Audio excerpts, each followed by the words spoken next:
All right. So in the second part of chapter 2 of Daniel, we saw in these verses 31 down through the end of the chapter, Daniel has been given this understanding of revealing this dream that the king had. Both what the dream was, so that the king could know and recognize it, and then the interpretation of that dream. And much like the king says in the conclusion of this section, Daniel's God is the God of gods, and Daniel's God revealed this to him so that the king could have understanding, so that all these wise men could have understanding of what this dream was about, how it applied to King Nebuchadnezzar, but then ultimately how it applied to the kingdoms that would come thereafter. Obviously, Nebuchadnezzar's kingdom was the kingdom of Babylon, but then we see these following ones that apply to the Medo-Persian Empire, the Greek Empire, the Roman, including up to current, and then what ends up being kind of the conclusion of that being God, Christ in this example, to come back and set up his earthly kingdom that will last forever.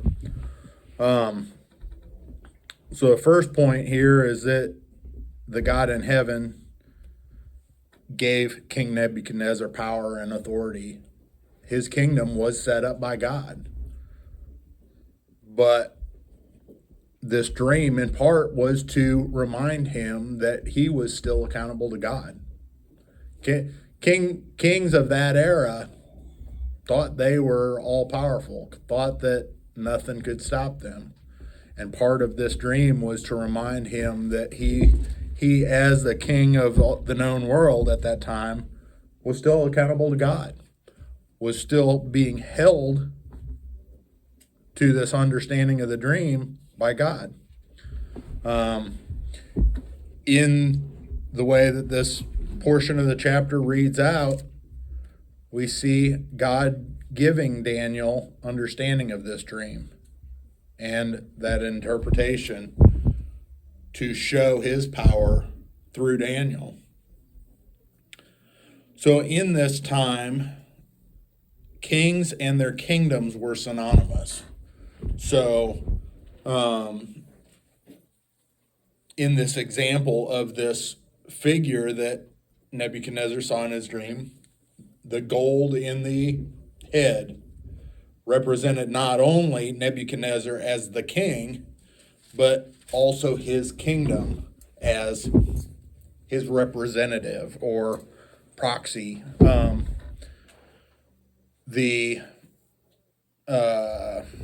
The breast and the arms of silver then later represents that Medo-Persian Empire, the Greek Empire, and the Roman rule, as we get to that later. So the first part of this, the head of gold, represented Babylon. Marduk, their primary god, was known as the god of gold. And so this was a key representation of that empire, that king, that kingdom, and represented what they held dear. As we go into the silver portion of the body of this image, it represents the Medo-Persian Empire. This was represented by the breast and arms.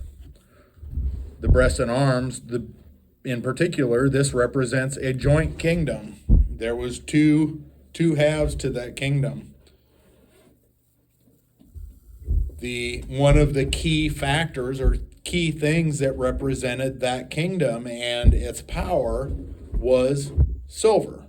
Silver represented money in that day. And they were one of the first great kingdoms that utilized essentially what we would call a modern taxation system. They created roads so that their tax representatives could get out and collect tax and duty from all of these citizens. And that became a major key symbol of their power, was that capability to generate all this money, which helped drive the power of that kingdom. The next one we see is this thighs and belly and thighs of brass. This represents the Greek kingdom. This was a kingdom that was spearheaded in part early by King Alexander the Great. A kingdom that was known for its fast armies. In a period of approximately 8 years, they conquered the known world of that day. They were marching and they were on the move. They utilized brass and bronze as that technology had developed, was a symbol of their power. That was used in their weapons. It made them able to set them apart from other kingdoms, other countries and rulers of that time. It allowed them to be fast and effective. But ultimately, like the silver, it was a kingdom that was then divided into two parts. The iron and clay. This is the next kingdom that applies here, being the kingdom of Rome.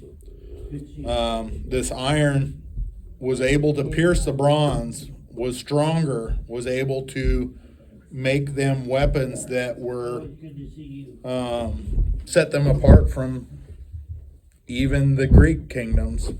I've always thought that interesting, the iron and clay. That just, anybody in their reasonable mind, I don't understand.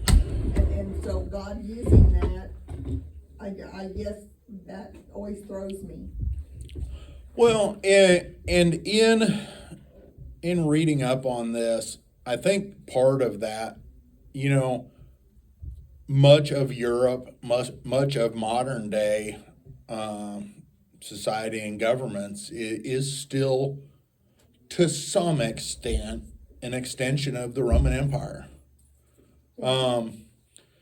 And many people, and I've heard it mentioned before, and I heard it mentioned just in kind of reviewing this, that the toes of iron and clay, clearly these are countries that have might and power, but have some significant weaknesses to them. Hence the clay and the fact that it symbolizes that weakness. The toes of iron and clay symbolizing a confederation or a group of nations that are working together. And I can think of a couple of things, whether it be the Eastern or European Union or NATO or UN, that could very conceivably fall into quite powerful collectives of nations, that the nations are distinctly unique, so they are distinctly individual, but they are working as a collective might or a collective power to give them strength beyond their individual power. And hence that is kind of the last layer of this this image that King Nebuchadnezzar saw in his dream. And the way that Daniel tells this and explains this is basically that when this mountain comes out and destroys this image, that mountain is a symbol of another kingdom. And in this example, that is ultimately the symbol and the demonstration of the kingdom that God is coming, God or Christ is coming to set up. Those of us that just went through the study in Revelation and Isaiah will recognize that as Christ coming to set up his millennial kingdom, to abolish all earthly rulers and set up his kingdom that will last forever. And that is significant in this. Clearly to Daniel, clearly to King Nebuchadnezzar, this was simply a telling of their portion of understanding that. Obviously, King Nebuchadnezzar, he was the head of gold, and he was the ruler of the entire known world at that time. But eventually, his time would come to an end. Yeah, because he stepped right in after his dad died. He just Yeah. fluidly stepped in. And you know, you think of it in the context of Daniel revealing that God is powerful and God has I can't think of the term I'm looking for. God is sovereign over earthly kingdoms, earthly rule. You know, I think of that even in the context of our political Where we are. world. You know, with things like the attempted assassination of President Trump when he was running, the assassination of a key figure in the political world. Obviously, Charlie Kirk wasn't a major political player, but he had a major influence in political circles. And all he had to do was use his voice. He had a major impact in dialogue, and that provoked a lot of people. That bothered a lot of people because he stood for biblical values. So even though And there's they- an older generation that's walked away, he was hitting for what everybody should be hitting for. The youth. Because they're in our schools, and what they teach them, what they spent their 8 hours doing, you know, they're not just teaching them school. They're indoctrinating them with what they think they should have of the world's values. I understand we all don't have the option to homeschool. We don't. And I mean, that's what he was going for. Yeah, he was getting them right at the end of high school or in college, but he was telling them to do what we told our kids: think for yourself, know why you believe what you believe, and be able to back it up. Well- If you can't, then why do you believe it? And he could go out there and he didn't have to fight. It wasn't a fight. He allowed them to talk, and then he could state facts. The man was a walking encyclopedia. God gifted him. He was I was clear. like, He yeah. was clearly a very smart man. Well, and a little bit of research about him. You know, he didn't have college background. He was clearly well read. He knew scripture very well. He knew. Reminded me of my dad. Like, he could tell you scripture placed first. I mean, if he wasn't gonna, as Ken Roten used to say, don't blab it, grab it. You got to know where it is in order to say it. If you don't, then you shouldn't say it. Well, and he was clearly well read in literature.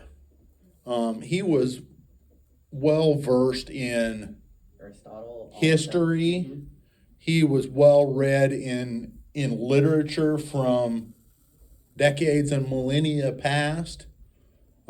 He was well versed in governments of years gone by and Like what the children and where they with had Daniel and where his they had friends. failed. Yes. So that they could back up what they said. He had the ability, the same as what Daniel and his friends probably have, and what they've taught them, is if you know where you've been, you know where you don't want to go, but you also know how they function, what makes them tick. Yeah. And he could prove that these other countries, these other people, they know God, Yeah. but it's a matter of what God. Yeah. And so, Upstairs. So, I mean, that's the same thing they did with these people, only they didn't necessarily, they just wanted to use it for themselves. Yep. But Kirk wanted to put it to everybody. And Daniel, this was Daniel's way of putting it to everybody because he had to influence the king first. But they educated him more, but his foundation in God was just so strong. Well, and I think one of the other things that was key there was Charlie Kirk. I honestly think he wanted people to think for themselves. I feel, and I Well, think, he'd ask him why. yeah, At what point do you Yeah. believe? Yeah. Not this is what, and he'd say, this is what I believe. This is what I know, this is a fact. But Yeah. And then it was, this is what I believe. well, and arguably, our country and news media in particular, over the last 50 years, too many people developed a habit of just blindly trusting the mainstream media. And it's a good thing to teach people to think for themselves. They should question. If you don't question, then you're just the sheep being led to slaughter. Yeah. And I think that was a key factor as well. And, Daniel and his friends could have been just those followers, but they chose not to be. And in this opportunity, Daniel was given an understanding by God to interpret this dream for King Nebuchadnezzar. And because of that, ultimately, in the end, Daniel is promoted. Daniel's given a position of authority because of that, given an opportunity to serve and hold a very key role in that kingdom. But we will continue on in chapter 3 next week, Lord willing, and we will see where King Nebuchadnezzar goes with this. We'll continue to see Daniel and his companions as they experience